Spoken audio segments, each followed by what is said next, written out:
Hello everyone, welcome to Scorched Earth Toys at anymoon.com's transformation guide of Bandai's 1/60 scale DX VF-25 toy with super parts. This is the renewal version of the VF-25 toy with obviously the renewal super parts.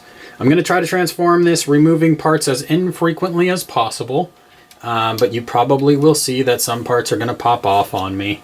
It's just kind of par for the course, although hopefully you'll be able to see how with a little bit more experience, you probably could get through a transformation without anything falling apart.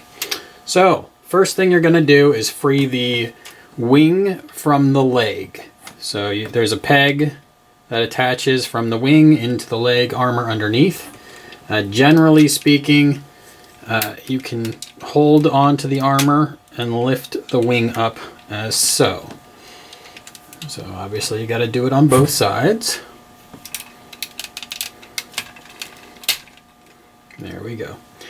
Alright, so the next thing to do, I'm going to kind of go out of order from what the instructions would tell you and just pull the legs, the feet out and the legs out. You can kind of lift up these knee guards at that point and bring the leg up at the gear walk joint. So far so good.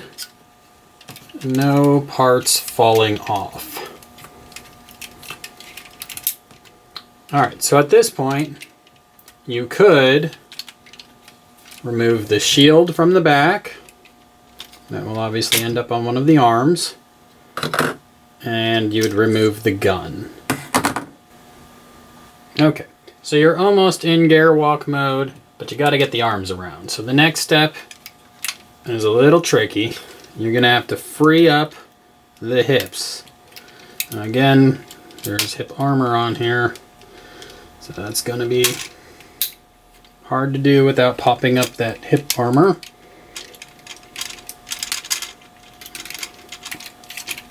Maybe not even worth it to you, but possible? Sure. Oop. Did I do it? No, not so much. But there you go. So now those are free. And you can now rotate the arms out. Rotate the wing, what I call the wing roots. I'm not really sure what the correct term for these would be. Okay. And then you would bring this back around. And you would reconnect these intakes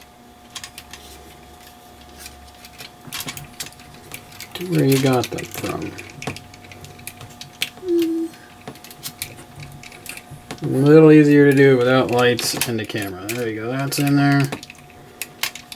And that's in there, okay. So now you're just some fine tuning away. Okay, so now you're going to bring your arms forward. Get them into the proper position, extend them downward.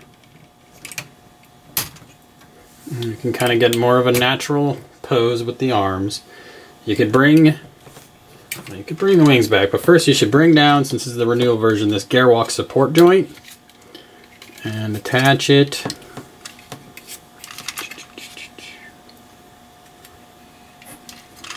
Oh, that's the gun attachment. Attach it like so. Now the back is supported. Bring these guys down and extend the wings out. And add your shield. And now you are in gear walk mode. Okay, from gear walk mode, you are ready to move into Batroid mode. So start by flipping the toy over and disconnecting your gear walk stiffening joint there. Also, fold the wing roots upward. Or the wings upward, I should say. Into the proper position there. Now, you can do this one of two ways, but I'm going to go ahead and open up the landing gear doors in the front of the toy and fold the nose cone back as such.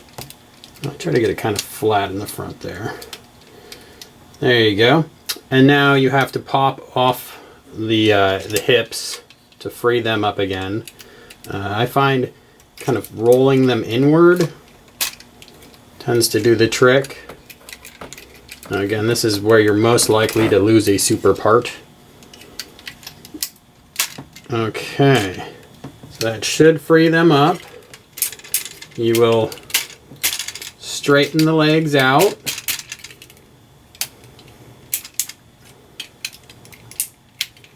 You're kind of lost the hip armor there. It's unfortunate. I'll put that back on in a moment.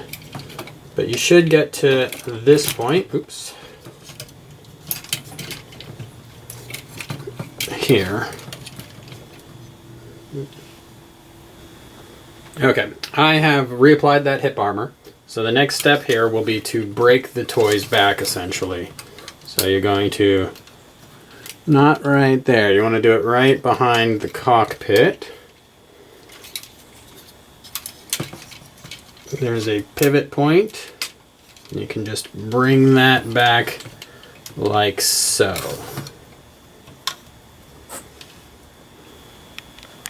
Okay, so now we are getting to the trickier parts of transformation. I should start by pulling these tail fins down, just so we can make sure that this is all out of the way as we go forward. Then we are going to lift up here, which lets the swing bar go forward. We are going to bring the back as so, while we use a finger underneath to push the head into the correct position. Now I'm going to go ahead and free up the head lasers from these shoulder armors. Bring everything forward. That is not quite right. Here we go. There's a pivot further back. There we go. So now we've freed up the room for the head to come back. We're going to use our finger underneath to push the head. It's on there's a neck plate that you are pushing back. You need to free up the front spike, which is a lot easier said than done, especially when you've got a chest armor piece on. Let's get that going. Oops. So you can see I've knocked off the chest armor piece. Let's reposition it upward a bit. And there we go. Got that back.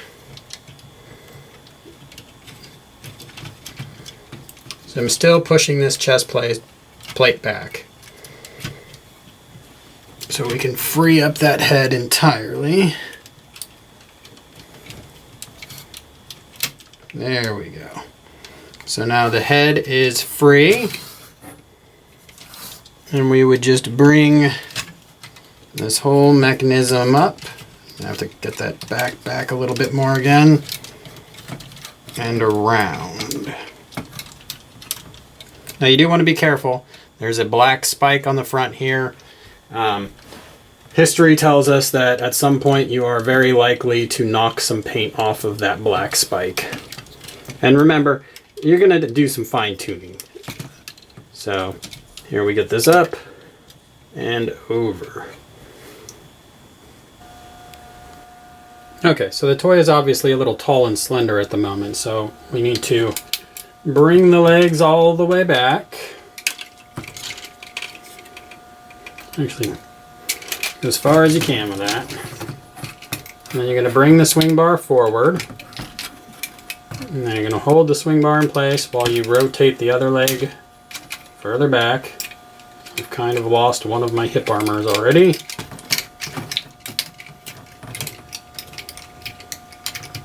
And we'll just continue without that one.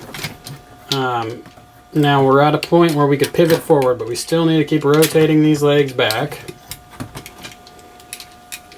And what you want to make sure is that you're not going to have the top of these legs hitting this black and yellow stripe, or black and red on the Alto toy, when you connect like that.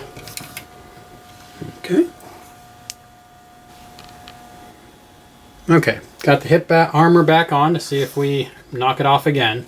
The next step is really your last step, although with super parts there's one more step we've got to add. You're going to simply lean the top end of the toy over, and that allows you to swing the legs back a little bit. And this gets you that pronounced angled front to the toy that you will remember from the anime. Now, we do have a lot of fine-tuning to do, obviously, to get everything where it's supposed to be. Wings go down. Probably could have done that earlier in the transformation. Super parts come up. And you're essentially done, although we are going to want to swap out this crotch armor for the super part armor. Okay, I've done a little off-camera tuning here. I went back and pushed a little more on that neck plate, which you saw me struggle with earlier, to get it even further back, which helped lifted the head in Batroid mode here. So it has a little bit better look now going for it. And now we're ready to install the last super part, which is just a cover for the crotch that's unpainted and doesn't look particularly good. Visit anymoon.com to see my full review, where I will elaborate on that a little bit more. Mine's popped in a little bit here. So there we go. So there is the finished Ozma with super parts. You could collapse the legs a little bit here. I advise you to do that with caution because there's these little tiny plastic spikes. I've already dinged one of mine a little bit. So that's a durability issue with the underlying VF-25 toy. But there you go. Visit anymoon.com for the review and line art comparisons and comparisons to the original version. Thanks for viewing.